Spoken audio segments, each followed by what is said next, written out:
अस्सलाम वालेकुम। प्रोग्राम 10 में खुश आमदीद। मैं हूं इमरान सुल्तान। सुप्रीम कोर्ट ने तमाम तर गैर यकीनी सूरत हाल को ख़त्म कर दिया और स्टेक होल्डर्स ने मिल बैठ कर अब फैसला कर लिया है कि आइंदा आम इंतखाबात जो हैं वो 8 फरवरी 2024 को होंगे।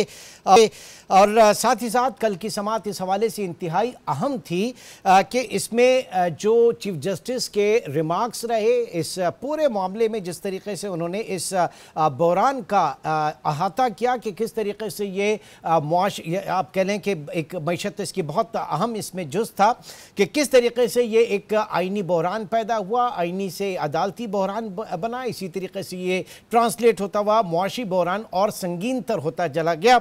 और साथ ही साथ किस तरीके से इसे मिस हैंडल किया गया उन लोगों की जानिब से या उन इदारों की जानिब से जिनका फ़र्ज था कि इस पूरे खुश असलूबी से हल करते। बहरहाल अब आगे सूरत हाल किस तरीके से आगे बढ़ेगी और हमारे सियासतदानों के लिए अब वक्त कम और मुकाबला सख्त है, बिलखुसूस बड़े सियासतदान चेयरमैन PTI और मियाँ नवाज शरीफ, क्योंकि उन्होंने अपने आप को अदालतों से क्लियर कराना है अगर उन्होंने इंतखाबात में हिस्सा लेना है। मेरे साथ इस वक्त मौजूद हैं सीनियर एंकर पर्सन तजज़ियाकार शौकत पराचा साहब। बहुत शुक्रिया पराचा साहब आपके वक्त का। सबसे पहले तो ये बताइए कि कल का दिन जो था अदालती कार्रवाई के हवाले से ये मामला खुश असलूबी से अब तय पाया 8 फरवरी 2024 को इलेक्शन होंगे और इंशाल्लाह ज़रूर होंगे। बात यह कि ये पूरा जो बहरान पैदा हुआ, ये कहा गया कि साबिक़ वज़ीर आज़म चेयरमैन PTI ने ये बहरान पैदा किया और एक ऐसे वक्त में असम्बलियाँ तहलील की कि जब उनके खिलाफ तहरीक अदम एतमाद आ चुकी थी। फिर इसमें सदर मुमलिकत का भी किरदार रहा और उसके बाद इदारों के हवाले से भी बात हुई। तो मैं चाहूँगा कि आपकी क्या ऑब्जर्वेशन रही इस पूरे मामले को लेकर और अदालती कार्रवाई के हवाले से, पराचा साहब। बहुत शुक्रिया इमरान सुल्तान साहब। यकीनन बहुत बड़ा दिन था और सिर्फ अदालती हवाले से नहीं, पाकिस्तान के आइनी, सियासी और अदालती तीनों हवालों से बड़ा दिन रहा। आइनी इसलिए कह रहा हूँ कि आइन के मुताबिक पाकिस्तान में इलेक्शन होना है।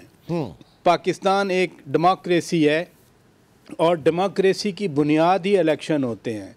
जब हमारा आइन कहता है कि हाकमियत का हक़ अवाम का है और अवाम अपने मुंतखब नुमाइंदों के ज़रिए अपने ऊपर हुकूमत का अख्तियार रखते हैं, तो उसका जो प्रोसीजर है, जो मेकनिज़म है, दैट अंडरलाइज थ्रू इलेक्शंस।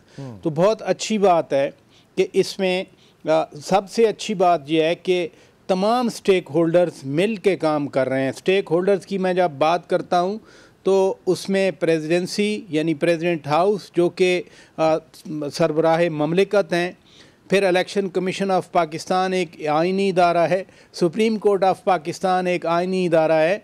ये सब ने मिलकर और अदालत ने फिर अफर्म किया, वो जो कह रहे थे ना कि पत्थर पे लकीर पत्थर पे लिख दिया, उनके प्रेस रिलीज़ पे डिपेंड नहीं किया, उनके प्रेस रिलीज़ पे नहीं छोड़ा। ऐवान सदर से भी अलहदा प्रेस रिलीज़ आई थी, इलेक्शन कमीशन से भी अलहदा प्रेस रिलीज़ आई थी। जब परसों रात को ये हुआ कि 8 फरवरी को फरीकैन ने इत्तफाक किया है 8 फरवरी को इलेक्शन कराने का, अदालत ने कहा बताया कि नहीं, आप सदर के साइन से ले आएँ, इलेक्शन कमीशन के साइन से ले आएँ। फिर जो एक फॉर्मल नोटिफिकेशन है इलेक्शन कमीशन का, अगर आपके पास है, यकीनन होगा, तो फिर उसमें उसको गज़ट ऑफ पाकिस्तान के हवाले कर दिया through printing corporation of Pakistan. तो वाकई पत्थर पे लकीर हो गया।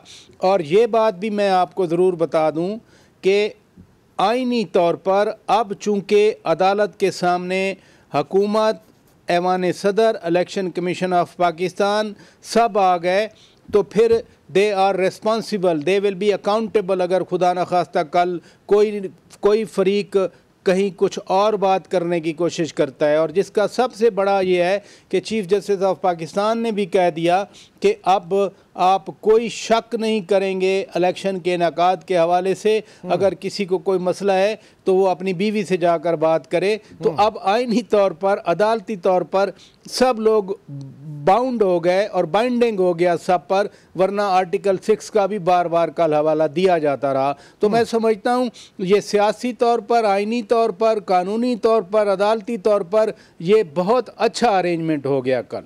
ठीक है, लेकिन पराजा साहब वही इदारे हैं, वही अदालतें हैं, इलेक्शन कमीशन है, वही पीएम हाउस है, वही प्रेसिडेंसी है। ये काम पहले नहीं हो सकता था? ये जो पत्थर की लकीर आप बात कर रहे हैं, ये माजी करीब में भी की जा सकती थी। There is a will, there is a way. ये क्वेश्चन बड़ा वैलिड है आपका, और इसीलिए मैंने आपके पहले सवाल के जवाब में कहा कि इत्तफाक राय से हुआ है। पहले जो कुछ होता रहा वो इत्तफाक राय नहीं था उस पर।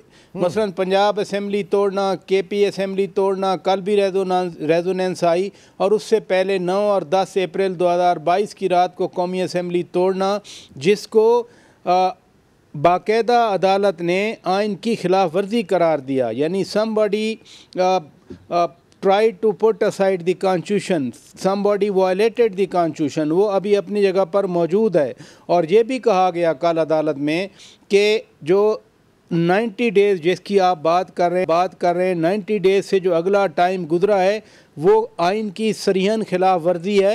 लेकिन अदालत ने अपना कोई प्रीरोगेटिव नहीं यूज़ किया, बल्कि कहा कि आने वाली असेंबली वो खुद फैसला करे, यानी आने वाली पार्लियामेंट फैसला करे कि उसको कैसे देखना है। अब देखें ना, 8 फरवरी का सिर्फ इलेक्शन सूबाई असेंबली और कौमी असेंबली का नहीं है। प्लीज़ ज़हन में रखें, जो सूबाई असेंबलियाँ 8 फरवरी के इलेक्शन में बनेंगी और कौमी असेंबली बनेंगी, इन्हीं सूबाई असेंबलियों ने और कौमी असेंबली ने सेनेट का इलेक्शन, यही इलेक्टोरल कॉलेज हैं, सेनेट का इलेक्शन करना है इन्हीं इंतखाबात की बुनियाद पर। और फिर ये भी सुन लें कि इन सूबाई असेंबलियों और कौमी असेंबली और फिर सेनेट ने मिलकर सदर का इंतखाब करना है, क्योंकि सदर भी 8 सितंबर के बाद वो अपनी मुद्दत पूरी करके बैठे हैं। आइन कहता है कि जब तक नए सदर नहीं आएंगे तो इनकम्बेंट विल कंटिन्यू। तो ये पाकिस्तान का जितना मुंतखब ऐवान है वो सारे 8 फरवरी से ऑनवर्ड फिर कंप्लीट होने हैं। यानी हम कह सकते हैं कि पूरा का पूरा जो इलेक्टोरल कॉलेज है वो 8 फरवरी के इलेक्शन के ऊपर डिपेंड करता है। पूरी पाकिस्तान में जो जमहूरी निज़ाम है उसका मरकज़ और महवर जो है वो 8 फरवरी के इलेक्शन है।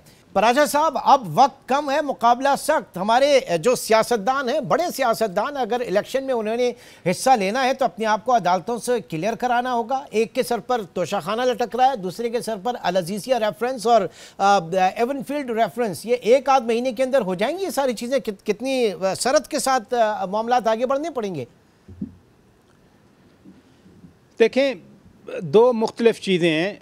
जो अल अज़ीज़िया हो या पीपल्स पार्टी के हवाले से आपने बात की, ये केस पुराने हैं और इन्हीं केसेस में सारे काम हुए हैं, एविडेंसेस भी आई हुई हैं। और नैब ने जब नून लीग के हवाले से जी, मैं नून लीग के हवाले से बात कर रहा हूँ कि जब मियाँ साहब की ये प्रोटेक्शन वाली बेल हो रही थी तो नैब ने कहा था कि कोई नए सबूत नहीं है और हमें कोई एतराज़ भी नहीं है उस इंटरम या प्रोटेक्टिव बेल के हवाले से। फिर जब वो सरेंडर किए तो यही बात हुई। ठीक, तो ये मामले अदालतों में रहे हैं पहले भी और चलते भी रहेंगे। सही। दूसरी साइड जो पीटीआई के हवाले से आप बात कर रहे हैं जी, वो सिर्फ तोशा खाना नहीं है, साइफर वाला केस भी पड़ा है, 9 मई वाला केस भी पड़ा है, तो वो प्रोसीड होना है अभी आगे।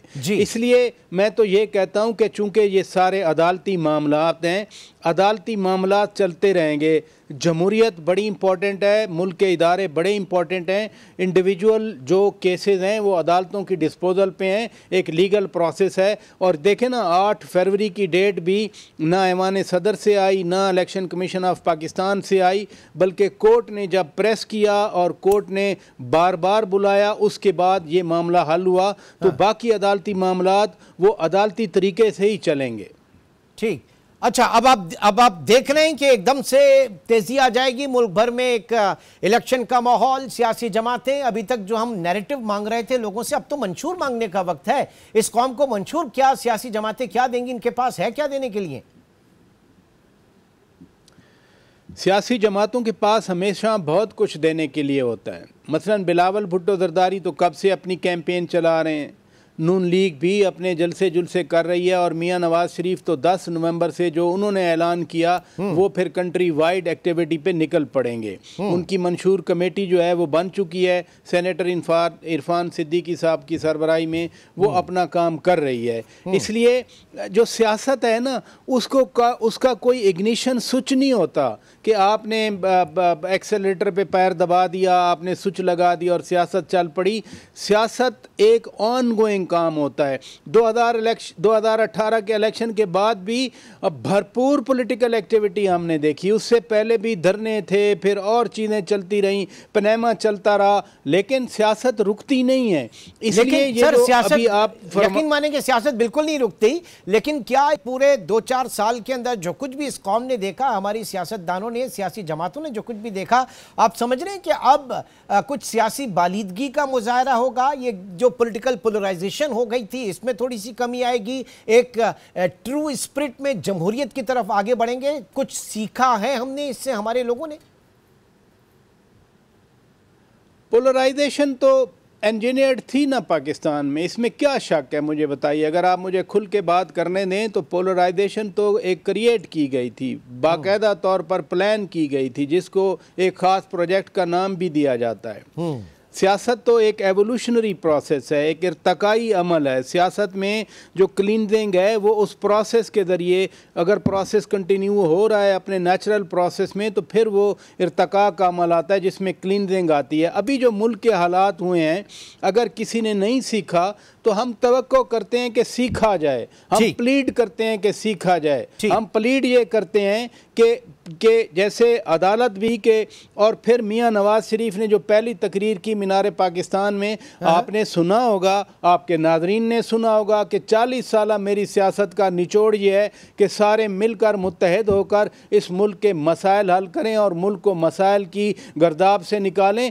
तो बताते खुद एक बहुत बड़ा लेसन है। ठीक है, बहुत बहुत शुक्रिया। शौकत पराचा हमारे साथ मौजूद थे, और मौजूदा जो इस वक्त सियासी सूरत हाल है, सुप्रीम कोर्ट के कल के फैसले के बाद अब 8 फरवरी 2024 को इलेक्शन होना है। तमाम स्टेक होल्डर्स ने मिल बैठकर ये फैसला किया है। सियासी हालात कहाँ जाते हैं और सियासी गहमा गहमी अब मजीद कितनी तेज होती है, और इंतजार है सियासी जमातों के सियासी मंशूर का। प्रोग्राम में वक्त हुआ एक ब्रेक का, ब्रेक के बाद प्रोग्राम को आगे बढ़ाते हैं। Welcome back. सियासी गैर यकीनी ख़त्म और इलेक्शन की तारीख आते ही जो सबसे पहले हमने एक असर देखा वो पाकिस्तान स्टॉक मार्केट में देखा, जहां पर एक फियर ऑफ अननोन था वो ख़त्म हुआ, और स्टॉक मार्केट में तकरीबन 6 साल बाद 50,000 से ऊपर इंडेक्स गया, और प्रिसाइसली 53,000 जो है वो इंडेक्स ने क्लोज किया। इंडेक्स उसके ऊपर जाके क्लोजिंग दी। कहा जा रहा है कि सरमायाकारों का एतमाद बहाल हुआ और अब आगे आने वाली चीज़ें जो है वो बेहतर हैं। किस हद तक बेहतर हैं ये जानना चाहेंगे। शाहिद अली हबीब साहब जो कि CEO हैं आरिफ हबीब सिक्योरिटीज़ के, हमारे साथ मौजूद हैं। शाहिद साहब, सबसे पहले तो ये बताइए कि किस हद तक अब जो सियासी मंजरनामा क्लियर हुआ, जो पॉलिटिकल अनसर्टेनिटी थी वो ख़त्म हुई? जी अस्सलाम वालेकुम जी इमरान भाई, सियासी मंजरनामा बहुत क्लियर हुआ जैसे ही ये इलेक्शन की डेट आई है, और इसके अलावा इकोनॉमिक स्टेबिलिटी आना शुरू हुई है, क्योंकि हमारी मार्केट आपको पता है कि इकोनॉमिक स्टेबिलिटी पे बहुत ज़्यादा परफॉर्म करती है। और इसमें जो केयर टेकर गवर्नमेंट ने बहुत सारे स्टेप्स लिए हैं, जिसमें एनर्जी के मसले को हल करने के एक बहुत बड़ा स्टेप लिया है, और ये बहुत अरसे से इसके ऊपर जो है वो बहुत सारी बातें चल रही थी प्रीवियस गवर्नमेंट में, लेकिन हुआ कुछ नहीं था। तो अब जाके एनर्जी के ऊपर बहुत बड़ा स्टेप लिया गया है, और जो IMF के हमने सारे बेंचमार्क्स पूरे कर लिए हैं, जो कि IMF का नवंबर में रिव्यू शुरू हो रहा है, और उसमें बहुत ज़्यादा कभी इम्कानात हैं कि ये हमारा गो थ्रू हो जाएगा और हमें इंशाल्लाह नेक्स्ट ट्रांच जो है वो हमें मिल जाएगी। तो इसके ऊपर इन्वेस्टर्स बहुत ज़्यादा बुलिश हैं, और इसके अलावा जो कंपनीज के रिजल्ट्स हैं वो बड़े ज़बरदस्त आ रहे हैं। तकरीबन 46% जो है वो 9 मंथ CY23 के रिजल्ट्स जो हैं वो ज़्यादा हैं कंपेयर टू लास्ट ईयर। और इसके अलावा जो लिक्विडिटी है वो बहुत ज़्यादा आ गई है, और इसके अलावा जो हमारे जितने भी इकोनॉमिक मेजर्स हैं, जैसे करंट अकाउंट डेफिसिट है, वो हमारा अच्छा खासा डिक्लाइन हुआ। इस दफ़ा जो है पहले क्वार्टर 2024 में सिर्फ $1 बिलियन से कम हमारा करंट अकाउंट डेफिसिट रहा, जो कि बहुत ही ज्यादा इम्प्रूवमेंट है कंपेयर टू लास्ट ईयर। और इसके अलावा जो हमारा LSM के नंबर है, लार्ज स्केल मैन्युफैक्चरिंग के नंबर भी बड़े अच्छे आना शुरू हो गए हैं। वो पहली मर्तबा अगस्त के महीने में पॉजिटिव हुए हैं 2.5%, जो कि हमारा बहुत ज्यादा नीचे। यानी हम ये कह सकते हैं, जो आप तारीफें कर रहे हैं इस वक्त, जो आपने बातें बताई जिसमें एडमिनिस्ट्रेटिव मेजर्स लिए गए केयरटेकर गवर्नमेंट की तरफ से, माफियाज के खिलाफ कार्रवाई हुई, डॉलर माफिया स्पेशली डॉलर रुपये पैरिटी जो है वो बहुत बड़ी अहम जो है वो एक पिलर है पाकिस्तान में इकोनॉमी के हवाले से। तो ये सारे तो कंप्लाइंस के इश्यूज थे जो इलेक्टेड गवर्नमेंट को करने होते हैं, लेकिन अब तक की जितनी भी हुकूमतें हैं ये उनके एन नाक के नीचे होते थे, ये तमाम माफियाज जो है वो पल रहे थे। तो आप क्या समझते हैं कि कितना अहम एक प्रेशर होगा, दबाव होगा, या कितनी चीजें सही हुई हैं अगले आने वाली हुकूमतों के लिए, स्पेशली कंप्लायंस के हवाले से? इसमें जो सबसे अहम रोल जो है वो स्पेशल इन्वेस्टमेंट फैसिलिटेशन काउंसिल ने केयरटेकर गवर्नमेंट के साथ रोल प्ले किया है, क्योंकि उनके बगैर जो है ये सारी चीजें होना मुमकिन नहीं थी। और आपने बहुत ही अच्छा ये रुपी डॉलर पैरिटी के ऊपर कहा, और रुपी डॉलर पैरिटी सबसे इब्तदा हुई जब यहाँ पे कंट्रोल होना शुरू हुआ और रुपया जो है वो हमारा मजबूत होना शुरू हुआ, और कोई 10-11% जो है उसमें हमारी अप्रिसिएशन हुई रुपये की। आज जो है हम 8-8.5% जो है वो पॉजिटिव हैं। तो ये और इलीगल जो अफगान ट्रांसिट रूट के ऊपर जो स्मगलिंग थी और इसके ऊपर जो कंट्रोल किया है वो बहुत ही बड़ा इंपॉर्टेंट रोल प्ले किया है, जिसकी वजह से लोकल प्रोडक्टिविटी जो है वो बढ़ गई, और जो स्मगलिंग की वजह से जो इनको मुश्किलात दरपेश होती थी और जो है उनको एक प्राइसिंग नहीं मिल सकती थी, तो इसकी वजह से बहुत बड़ा एडवांटेज। लेकिन सर मसला ये है ना कि जो निगरां हुकूमत है इसके ज़ाहिर की कोई सियासी अज़ाइम नहीं है, लेकिन इसीलिए इसने सारे सख्त फैसले कर भी लिए। लेकिन जो इलेक्टेड गवर्नमेंट्स होती हैं वो बहुत ज़्यादा पॉलिटिकली जो है वो कॉम्प्रोमाइज़ कर देती हैं हमारी ये जो इकॉनमी के फैसले हैं। मैं इस हवाले से जानना चाह रहा हूँ कि ये सारी चीज़ें जो हैं ये देर पा कितनी रह सकती हैं, बिलखुसूस जब मुंतखब हुकूमतें आती हैं तो वो तो उनका पॉलिटिकल कैपिटल दाव पे लग जाता है, वो कॉम्प्रोमाइज़ करना शुरू कर देते हैं। नहीं, मेरा ख्याल ये है कि जब इलेक्टेड गवर्नमेंट आएगी तो वो शुरू के सालों में तो वो जाहिर है वो इकोनॉमिक प्रायोरिटीज को रखेगी, क्योंकि अभी तो उनको 5 साल का टाइम मिलेगा, और वो शुरू के सालों में जितना ज्यादा रिफॉर्म्स के ऊपर और इकोनॉमिक स्टेबिलिटी के ऊपर काम कर सकती हो वो करेगी। मेरा तो यकीन यही है कि ये होगा, और मेरी होप है, बहुत ज्यादा होप है कि ये होगा। और आगे जाके यू आर राइट कि 2-3 सालों के बाद, चौथे साल के बाद जब आप अगले इलेक्शन की तैयारी के लिए पॉलिटिकल थोड़े से फैसले करते हैं और कॉम्प्रोमाइजेस करते हैं, तो वहां जाके हमें लगता है कि थोड़ा वो होगा। लेकिन पहले के सालों में मुझे लगता है, और दूसरी बात ये कि हम IMF प्रोग्राम में होंगे। हम जाहिर है मार्च के बाद हमारा दूसरा IMF प्रोग्राम होगा, बिकॉज हमारी एक्सटर्नल लाइबिलिटीज बहुत ज्यादा है, एक्सटर्नल डेट रीपेमेंट बहुत ज्यादा है, और हम IMF के प्रोग्राम के बगैर आगे चल नहीं सकेंगे। तो जब हम IMF प्रोग्राम के अंदर होंगे तो हमें ऑटोमेटिकली ये सारे मेजर्स लेने होंगे, हमें प्राइवेटाइजेशन के ऊपर काम करना होगा, हमें जो स्टेट ओन एंटरप्राइजेस में जो शाहिद साहब एक और चीज जो बड़ी हमेशा हम कहते हैं कि स्टॉक मार्केट जो है वो तारीखी बुलंदी पे और कॉर्पोरेट रिजल्ट्स बहुत अच्छे आ रहे हैं, जैसे कि आपने अभी बताया। लेकिन बात सारी ये है कि अगर बैंकिंग सेक्टर अच्छा परफॉर्म कर रहा है तो वो इंटरेस्ट रेट के बिहाफ के ऊपर कर रहा है, उनकी इंटरेस्ट इनकम जो है वो बड़ी ज़बरदस्त किस्म की आ रही है। ऑयल सेक्टर अगर कर रहा है तो आप इंटरनेशनली ऑयल प्राइसेस अगर बढ़ती हैं तो उनकी इन्वेंट्री गेन्स बढ़ते हैं, वो उसके ऊपर कर सकते हैं।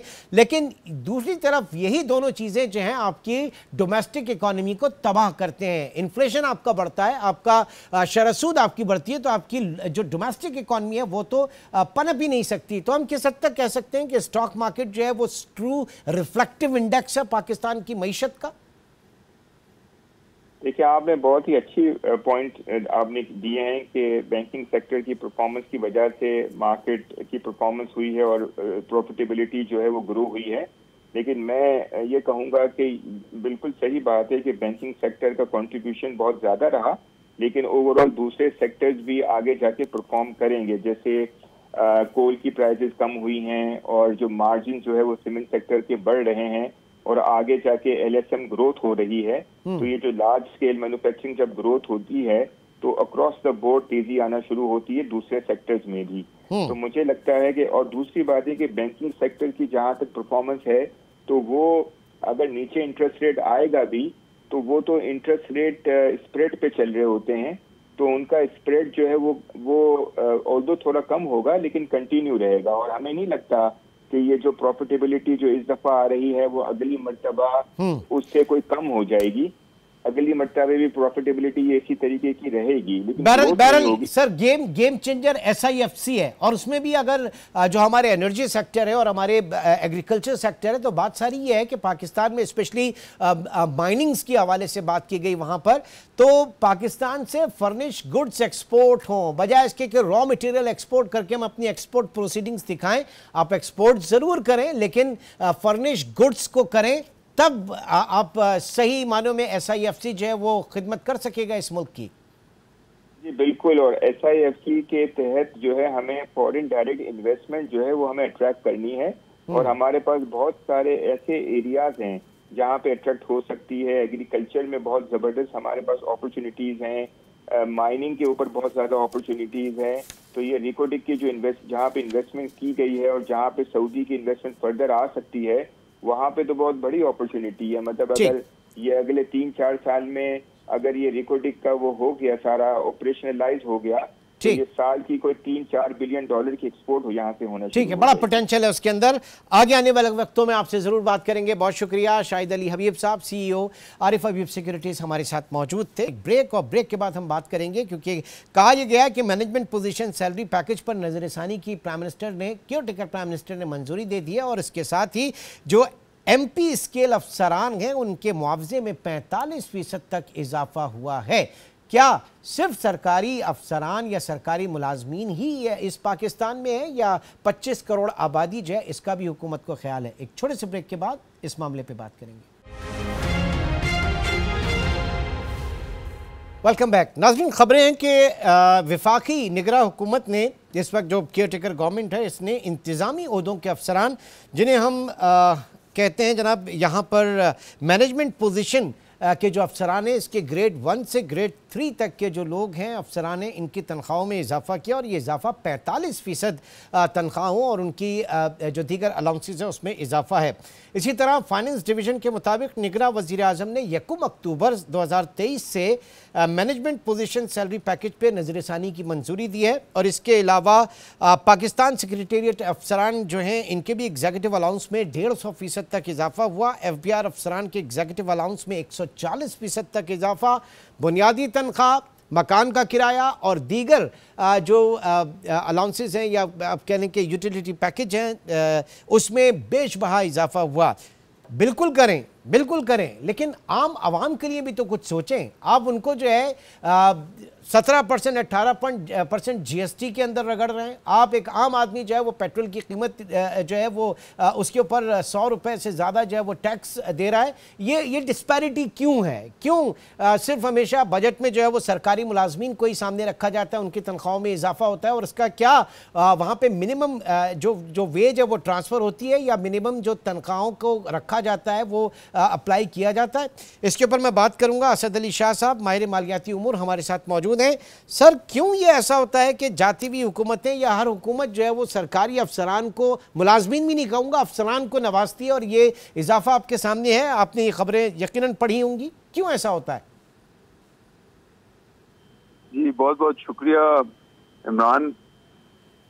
देखें, ये जो सैलरी और ये जो इनके इंक्रीज किए हैं अलाउंसेस, मेरे ख्याल में उससे ज़्यादा इशू जो है वो ये है कि गवर्नमेंट जो है अपनी खर्चे कम नहीं कर रही है ना।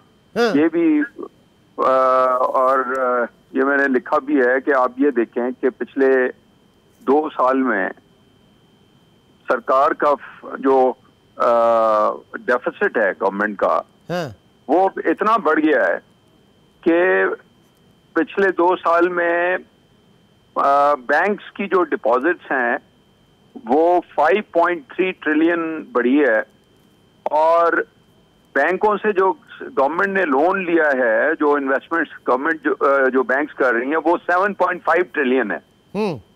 यानी आप देखें कि पूरे मुल्क की जो सेविंग्स हैं वो सफिशिएंट नहीं है, वो सारी की सारी गवर्नमेंट में जा रही है, प्राइवेट सेक्टर में नहीं जा रही है। और इतना खसारा जो है ना वो ज्यादा हो गया और वो सफिशिएंट नहीं है। यानी 2.2 ट्रिलियन वो ज्यादा दिया है, तो वो स्टेट बैंक जो है नोट प्रिंट करके ओपन मार्केट ऑपरेशंस के थ्रू कर रहा है। यानी सर आप ये कह रहे हैं, आप ये कह रहे हैं कि जो लोग डिपॉजिट करते हैं वो बैंकों से हुकूमत कर्जा ले लेती है और कर्जे के ऊपर सारा मामला चल रहा है। यहाँ सर बुनियादी सवाल ये है कि क्यों हुकूमतों की नजर में एक 25 करोड़ की पॉपुलेशन में आपने अंदाजा किया है कुछ रफली एक है कि कितने सरकारी मुलाजमीन होंगे, कितने % सरकारी मुलाजमीन होंगे? जाहिर है पाकिस्तान में अनफॉर्चुनेटली ये बहुत गवर्नमेंट का जो है वो जो शेयर है वो काफी सिग्निफिकेंटली ज्यादा है, लेकिन उसके बावजूद भी कितने होंगे? बाकी इकोनॉमीज में 10% भी नहीं होता सरकारी मुलाजिम जो है ना, ज्यादातर प्राइवेट सेक्टर में एम्प्लॉयमेंट होती है। हमारे यहाँ 20-25% होगी, लेकिन बात तो ये है ना कि हम जो इनकॉम्पिटिटिव हो गए हैं वो इसलिए हो गए ना कि हमारा प्राइवेट सेक्टर जो है, अब ये देखें ना, बैंकिंग सेक्टर सारा का सारा जो है गवर्नमेंट को कर्ज दे रहा है। प्राइवेट सेक्टर ने 700-800 रुपए रिड्यूस किए हैं पिछले 2 साल में, यानी प्राइवेट सेक्टर श्रिंक कर रहा है। पूरी दुनिया में जो एम्प्लॉयमेंट क्रिएट होती है, गुड्स एंड सर्विसेज क्रिएट करता है, वो प्राइवेट सेक्टर करता है ना, वही compete कर सकता है। तो आपकी एक्सपोर्ट क्यों नहीं बढ़ती? आपकी इंपोर्ट सब्स्टिट्यूशन क्यों नहीं होती? आपकी प्रोडक्टिविटी क्यों नहीं बढ़ती? इसलिए बढ़ती है नहीं होती कि हमने प्राइवेट सेक्टर को जब 24, 25, 26% इंटरेस्ट रेट हो जाए, मुझे ये बताएं तो कौन सी प्राइवेट सेक्टर वायबल होगा?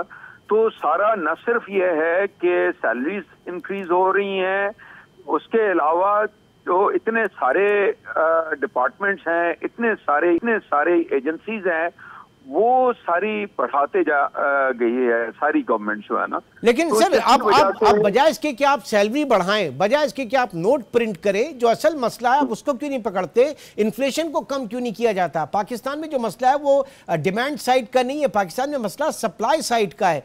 तो बजाय इसके कि उस मामले को देखें, ये उल्टा कान पकड़ने की कोशिश करते हैं और जितना आप नोट छापेंगे महंगाई तो और बढ़ेगी, फिर आप चाहे लाखों में कर दें तनख्वाहें। यही मैं बात कर रहा हूँ कि जब ये इंटरेस्ट रेट, उनके पास तरीका ये है कि इन्फ्लेशन को कंट्रोल करने के लिए जो है आप इंटरेस्ट रेट्स बढ़ाएं। अब ये उन इकोनॉमीज में तो समझ में आती है कि जहां पर मनी सप्लाई ज्यादा है और उसकी वजह से जो है वो डिमांड जो है, मतलब गुड्स के लिए जो है ज्यादा पैसे जब आ जाते हैं तो इन्फ्लेशन अगर उसकी वजह से हो रहा है तो फिर तो सही है, आप इंटरेस्ट रेट्स बढ़ाते हैं। यहाँ तो कॉस्ट पुश इन्फ्लेशन है और हर चीज जो है महंगी हो गई है। बिकॉज सबसे बड़ी बात यह है कि जितना आप इंटरेस्ट रेट बढ़ाते हैं वो सारा का सारा गवर्नमेंट का फिस्कल डेफिसिट और बढ़ जाता है और उसी से जो है फिर आप और ज्यादा बोरोइंग करते हैं। तो उससे ये जो है इंटरेस्ट रेट से इन्फ्लेशन कंट्रोल करने वाली बात है, यहाँ तो उल्टा है। अब ये बताइए सर, ये इन्फ्लेशन बढ़ता है, मिनिमम वेज जो है ये सूबे किस हद तक पूरी कर पाते हैं? ये जो बजट में हमेशा होता है कि सरकारी मुलाजमीन की तनख्वाहें 10% बढ़ गई वटेवर, और मिनिमम वेज जो है वो इतनी हो गई 32,000, कौन कौन से सूबे इसमें कर पाते हैं और इतनी देर से क्यों? अब अगर सिंध ने की है, हालिया दिनों में की है, तो फिस्कल ईयर आपका जुलाई में शुरू हुआ और अब अगर जाके कोई नवंबर दिसंबर में कर रहा है तो कहाँ गई इससे पहले की चीजें? देखें, ये आर्टिफिशियली मिनिमम वेज भी जो बढ़ाते हैं, एक तो इम्प्लीमेंटेशन उसकी नहीं होती, दूसरी बात यह है कि जब आपकी इकोनॉमी श्रिंक कर रही है, एम्प्लॉयमेंट है नहीं, तो एग्जिस्टिंग वहां पर भी अगर आप सैलरी बढ़ा देंगे आर्टिफिशियली तो वो उनकी जो है कॉस्ट और बढ़ जाएगी, तो प्रोडक्टिविटी वैसे ही नहीं है। और फिर टैक्स रेट्स आपके जो हैं इतने ज्यादा हैं पाकिस्तान में, मतलब इनडायरेक्ट टैक्स रेट जो है 18 से एडिशनल टैक्स लगा दें 20-21% जो है वो सेल्स टैक्स है आपकी, और इनकम टैक्स जो है वो 50% से ज्यादा है, जो कि दुनिया में कहीं नहीं है।